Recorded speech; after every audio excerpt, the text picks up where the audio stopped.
Un saludo amigos, estamos ya en el tiempo ordinario, ha pasado la Navidad, en este segundo domingo del tiempo ordinario y aunque estamos en el ciclo de San Marcos, pues se nos va a poner delante el Evangelio de San Juan en el capítulo 1. Es la llamada cuando Juan Bautista señala a Jesús como este es el Cordero de Dios y las primeras llamadas, primeros encuentros con sus discípulos, con Andrés y Juan y más tarde con Simón. Es un evangelio llenísimo de contenido. Vamos a subrayar algunas cosas, ¿no? Lo primero, este detalle con el que comienza, que parece una cosa sin más, ¿no? Comienza el evangelio diciendo al día siguiente. Es un detalle que fácilmente pasa desapercibido, pero que tiene un contenido impresionante. Es el estilo de San Juan, que nos señala con pequeños detalles grandes verdades. Los primeros días del Evangelio de Juan, resulta que Juan nos los va contando uno a uno. Y nos dice, este día esto, al día siguiente esto, al día siguiente esto, al día siguiente esto, a los tantos días esto. Es decir, los 7 primeros días de la vida pública de Jesucristo, los 7 primeros días de la revelación, nos los va contando uno a uno. ¿Qué quiere decir esto? Pues está reforzando una idea que ya dijo en los primeros versículos del prólogo, y es que Jesús, con su revelación, viene a traer una nueva creación, un nuevo mundo, una forma nueva de vivir. Igual que al principio Dios creó el mundo en 7 días, pues ahora Jesús en 7 días comienza un nuevo mundo y una nueva vida. Ya en el prólogo nos había dicho en el principio, que es exactamente la misma expresión con la que comienza el Génesis. En el principio existía el Verbo y el Verbo estaba junto a Dios. Bien, pues este Evangelio que comienza Jesucristo es una nueva creación. El Evangelio de Juan está lleno de detalles como este que tienen mucha riqueza detrás. Hay gente que le cuesta un poco más el Evangelio de San Juan, pero si le hincas un poco el diente y le trabajas un poco, la verdad es que te lo paga con creces. Bien, Jesús acude a escuchar al Bautista como uno más. No se hace presentar, no se hace nada, sino que está allí entre los demás escuchando a Juan Bautista. Es ese esquema que ya os comentaba en el Evangelio anterior de humildad para ser ensalzado. Es decir, Jesús se presenta con humildad como uno más y ahí será ensalzado, será señalado. Este es el Cordero de Dios. Este esquema es un esquema que está hecho para nuestra vida. Si nosotros sabemos vivir con humildad, Dios nos ensalzará. Este es el camino de la vida cristiana, porque la vida cristiana no se produce, la vida cristiana se recibe y hay que recibirla con humildad y con esperanza. Y la expresión de Juan Bautista, este es el Cordero de Dios.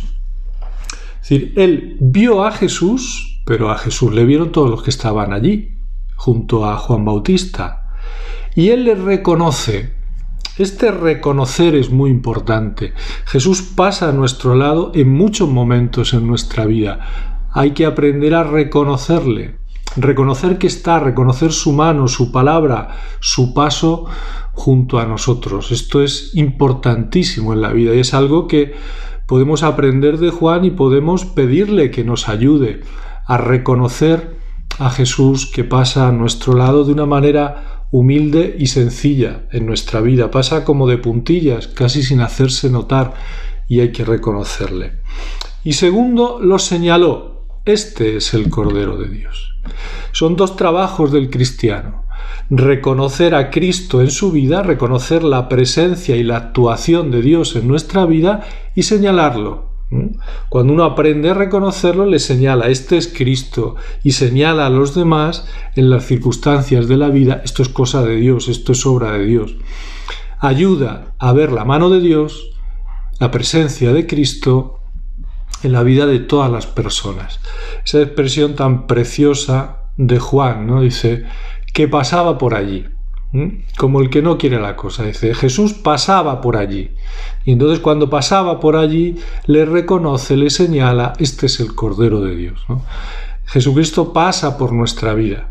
Esa expresión muy pascual, como cuando pasaba el ángel hiriendo a los egipcios y dejando libres a los israelitas, cuando Jesús pasa en la pasión y a través de la cruz nos salva. Jesús pasa continuamente por nuestra vida para salvarnos, hay que reconocerle.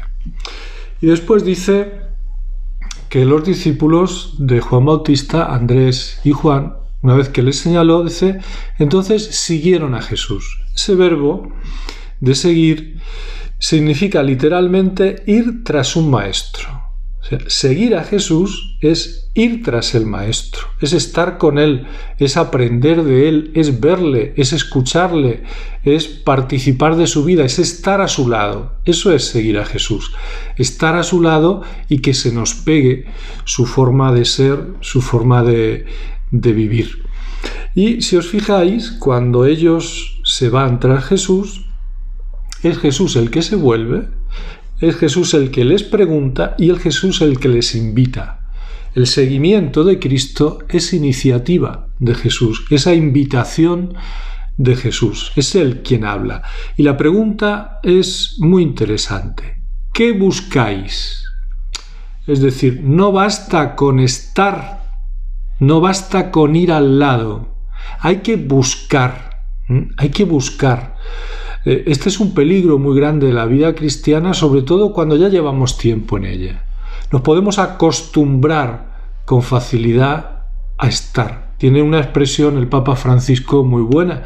Dice que la verdadera distinción dentro de la Iglesia es los que están acostumbrados y los que están enamorados. Los enamorados de Cristo y los acostumbrados a vivir la fe. Me parece una expresión muy feliz y que Cristo aquí nos la está provocando. ¿Qué buscáis? ¿Simplemente estáis o estáis buscando realmente algo? Yo añadiría algo. No solo hay que buscar, hay que encontrar.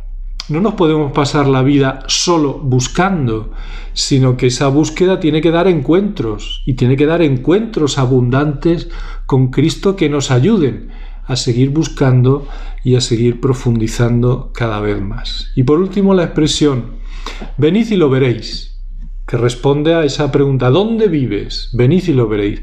Es una invitación de Cristo a Juan y a Andrés, sí, pero a ti y a mí, una invitación a su intimidad, a que vayamos a vivir con Él, a que moremos con Él en su casa. Y este conocimiento de la intimidad de Cristo será progresivo hasta que lleguemos a conocer lo hondo de su intimidad, que es que Él mora con el Padre, Él vive con el Padre. Y cuando nos introduzca en esa intimidad con el Padre, pues tendremos recorrido todo el camino de esta intimidad que Jesús verdaderamente nos invita a caminar. Y ellos quedaron fascinados, se acordaban de la hora, enseguida invitaron a otros a que lo conocieran, estar fascinados de este conocimiento, de esta convivencia con Cristo. Pues esta es la invitación que nos hace Cristo, venid y veréis, vivid con Cristo y disfrutad de su intimidad. Un abrazo y feliz domingo.